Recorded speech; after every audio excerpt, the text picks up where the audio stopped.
I'm Polynikes with another Infinity Battle Report to share. Today we are doing another tournament prep game versus military orders, and we are going to this ITS this coming weekend. And let me grab my pen and I will show you that we are going to be playing Frostbyte for this mission. That's going to be our game. So here's Frostbyte.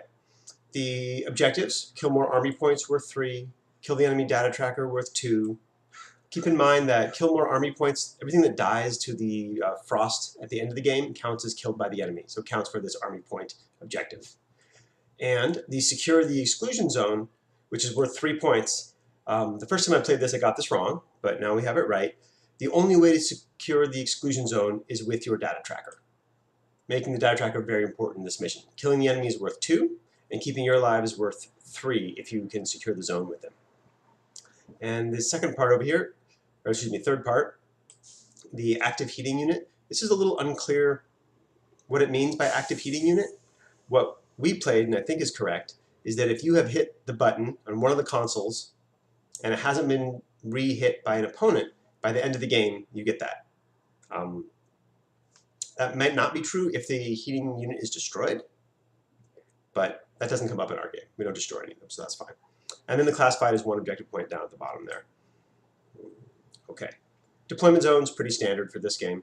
Do note that the heater for the dead zone is in the middle of the dead zone, which is, dead zone is 4 inches. So it's 2 inches outside of your deployment zone is the center of the heater. And this heater only heats this small zone right here, which is the dead zone of 4 inches right there. And then there's the 3 consoles and yeah, there's the opponent's side of the board. All right, here's my army list for this. I'm using a list that I'm familiar with and I like a lot, and was actually designed for highly classified and or supplies, limited insertion. I'm playing it today, and I think it'll be fine for this mission. I do find out once I've deployed that my choices for data trackers are fairly limited, because I don't want to have anathematic deployed as a without his camo.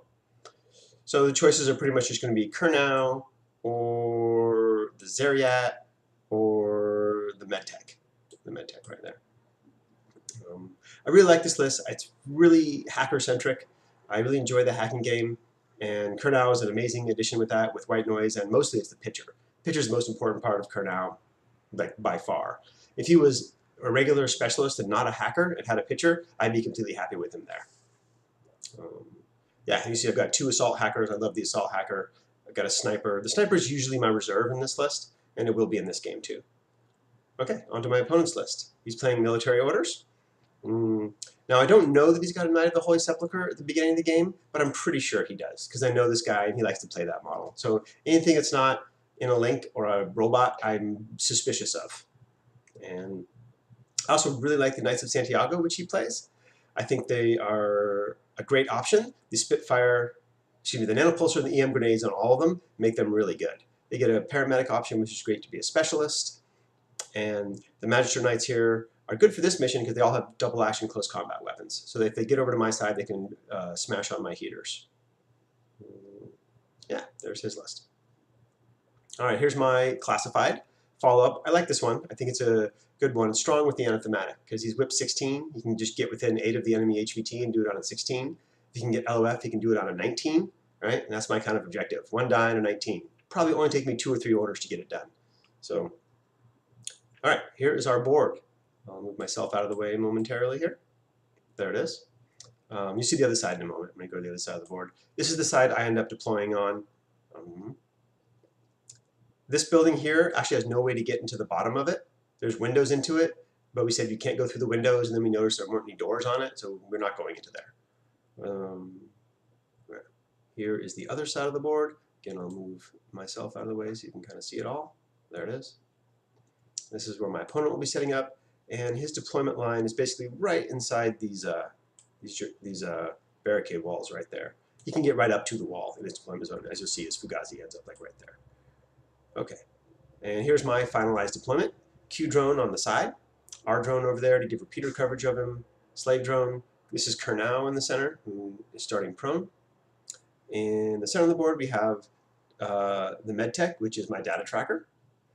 I thought a long time about this, and I still don't know if it was the right call. I kind of think it should have been Kurnow. because it would just give me another order to use all game, where Doctor's pretty much going to be hiding all game. Yeah. Okay, so here's the Zuriat Assault Hacker, the other R drone over here, and on my left, which I think you'll see better in the next picture. Yeah, let's just go over there. Yeah, we've got the Anathematic, the other slave drone, my E drone over there, and the cam token up here is the Shrouded Assault Hacker. I don't mind him being in the open because I'm going first. I am setting up first and going first. I won the lieutenant role, and maybe I'm setting up second?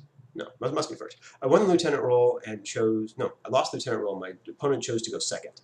So then I had him deploy. I don't remember now. I know I deployed first. I'm also going first.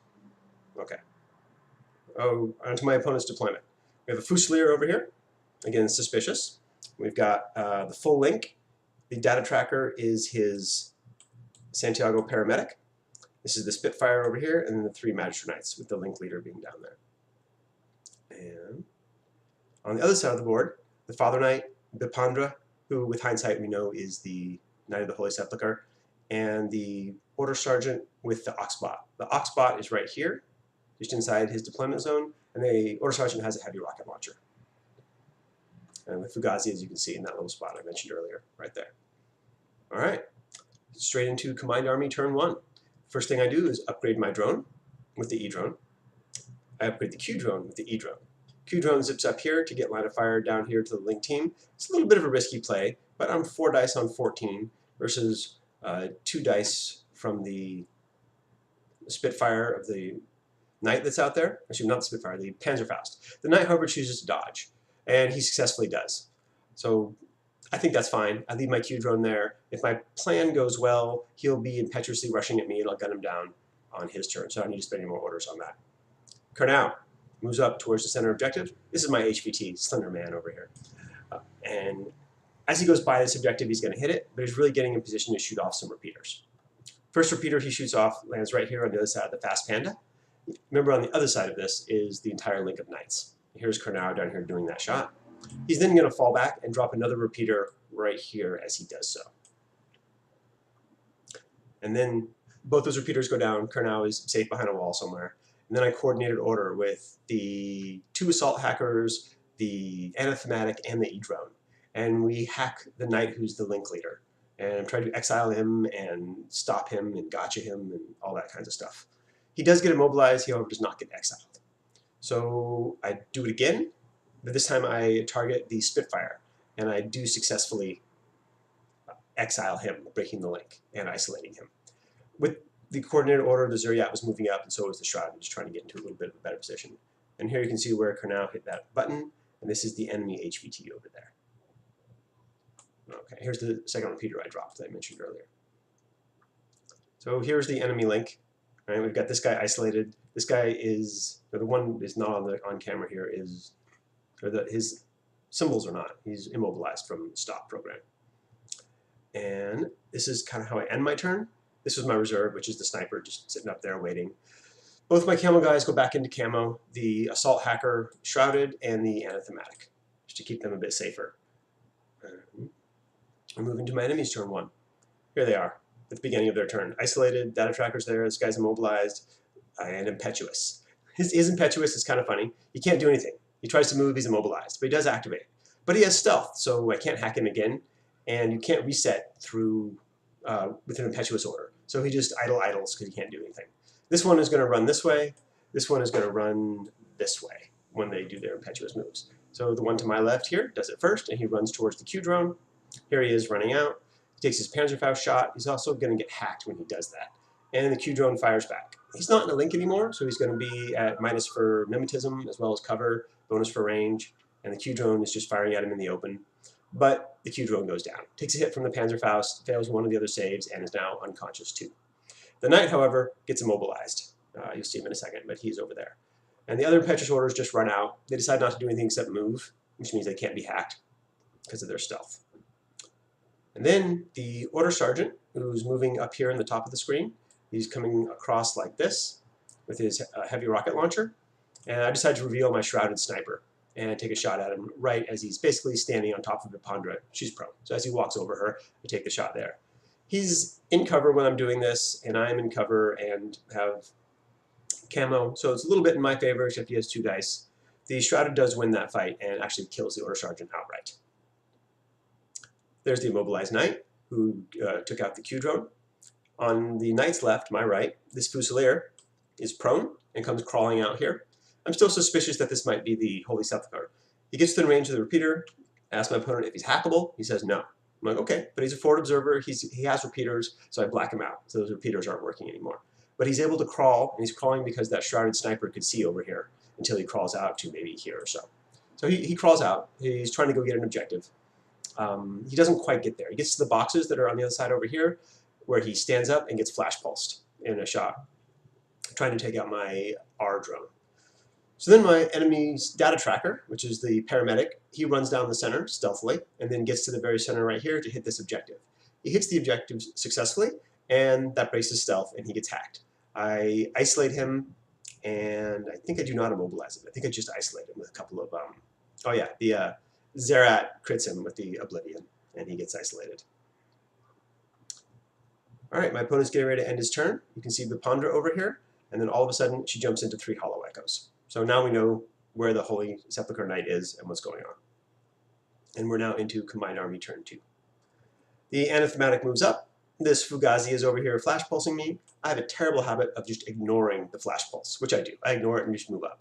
It hits me, I make my BTS save, and think that maybe that's a little more risky than I want it to be. Because if I want to get this objective, and I want the Anathematic to do it, so we're going to work on that. And first thing we do is Karnal comes around the corner, and he can draw a line of fire here to that Knight, who is isolated, but he's still the data tracker, so he would get 2 orders on his turn anyway. And you want to kill the data tracker in this mission. So I fired him with my plasma.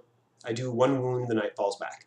And he's really hard to get to at that point. It takes me a while to figure out how I'm going to get to him, which doesn't happen immediately. First, the Shrouded Sniper walks over here. I stand up to do it. I was really originally just going to shoot at the Fugazi here and try to kill it so that my Anathematic can move out. And then I noticed if I stand up and walk over here, I've got a beautiful line of fire straight to this Immobilized Knight. Oh, I love it, right? All he can do is reset, and I got a multi-sniper on him. So I once again ignore the flash pulse and double tap the Knight.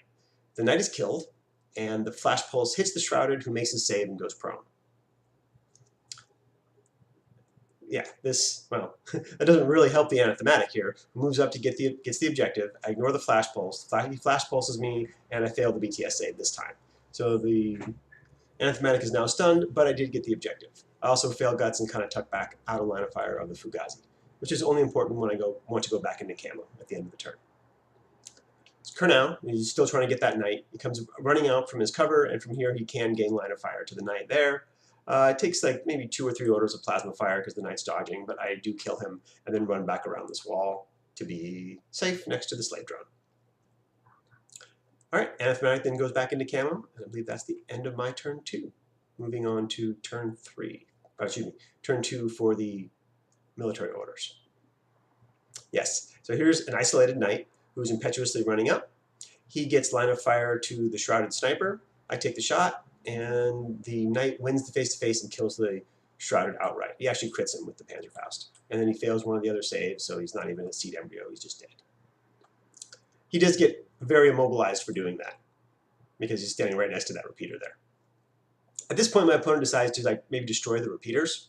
The Fusilier kills the first one over here, and then takes a shot at the other one and whiffs completely, which is kind of funny for him. This is another Knight which runs over here to try to, I guess, fight the Anathematic. And I reveal to shoot him with plasma, and nothing happens here.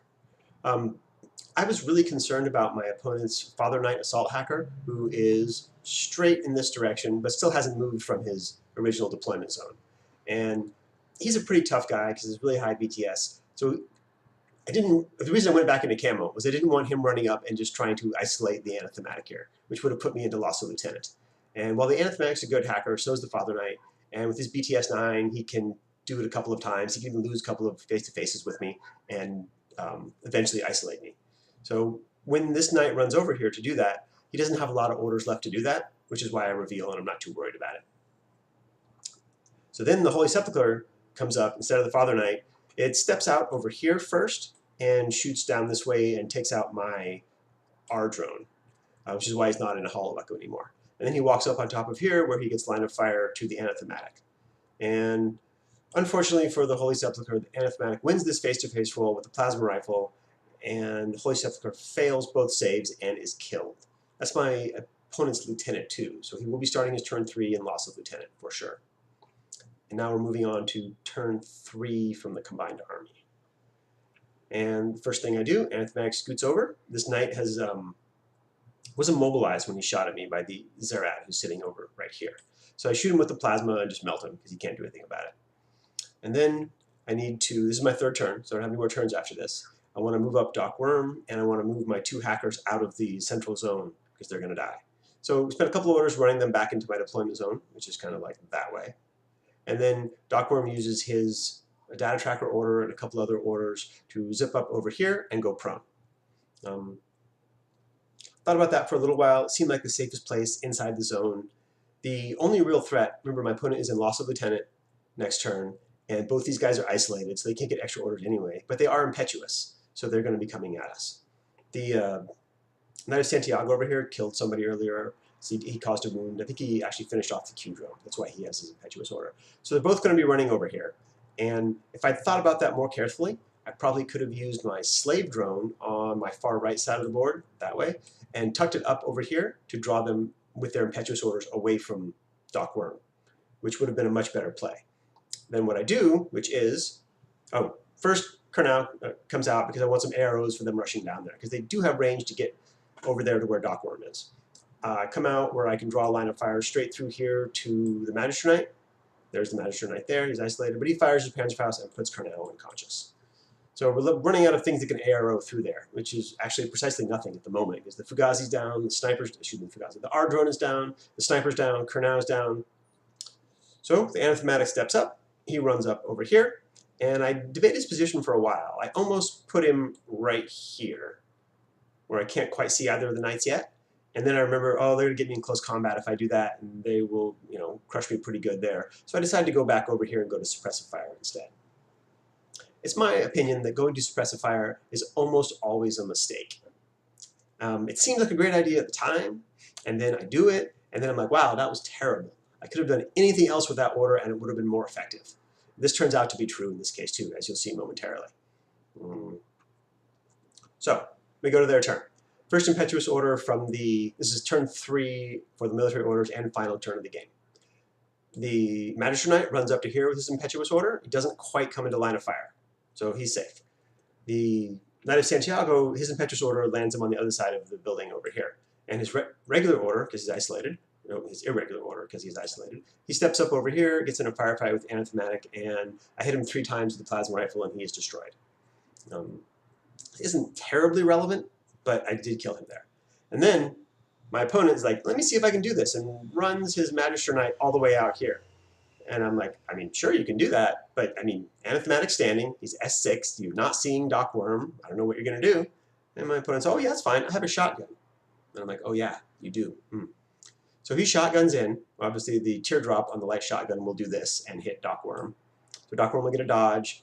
I plasma rifle him. He crits, which the crit effect counts as a crit for both models, automatically causing a wound to the anathematic, 1 wound there, and requiring a crit dodge from Doc Worm.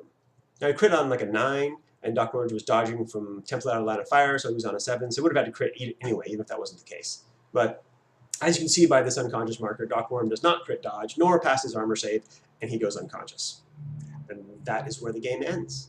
My opponent spends a couple orders running his Fusilier back into the heated zone that he has. This one back here behind the Fast Panda is heated, and that's where the game ends. I actually did not know the result until we calculated, because I didn't kill that much in that game. I killed a few guys, but I did a lot more isolating and such.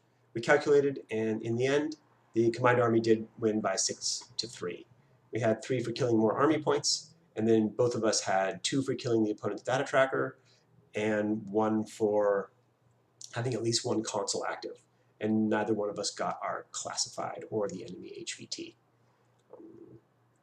So the game was really exciting. It came down to the very end to find out what actually was going to happen. I said I wasn't sure, I wasn't keeping track of army points during the game or anything. And this move was really good, running out here with the shotgun. I totally forgot about the shotgun when I made this plan to try to secure Doc Worm. And again, the suppressive fire, right? If I had run up here, I could have had the engagements up here, and he wouldn't have been able to get past me to get to Doc Worm. And if I didn't kill him, that wouldn't have made a big difference there. And because the army points that we did calculate wasn't within the 50 of that knight.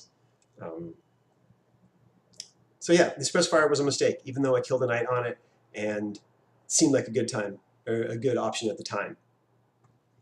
All right, that's all I have for you today. I hope you enjoyed it, and we'll see you next time.